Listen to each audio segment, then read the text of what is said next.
بارش اللہ تبارک و تعالیٰ کی رحمت ہے، لیکن بعض مرتبہ سخت بارش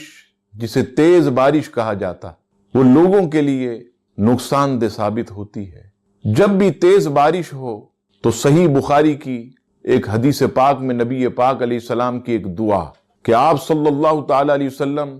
خیر کی بارش مانگنے کے لیے یہ دعا فرماتے، اللہم صیبا نافعا، اے اللہ اسے نفع دینے والی بارش بنا دے۔ تو جب بھی بارشوں کا سلسلہ ہو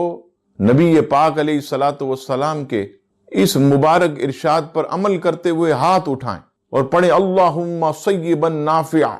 اے مولا اسے نفع دینے والی بارش بنا دے، تو رب کریم ضرور ہماری دعا کو قبول فرمائے گا اور اس بارش کو خیر کی بارش میں بدل دے گا۔ رب کریم ہم سب پر اپنی رحمتوں کی بارش فرمائے، آمین ثم آمین۔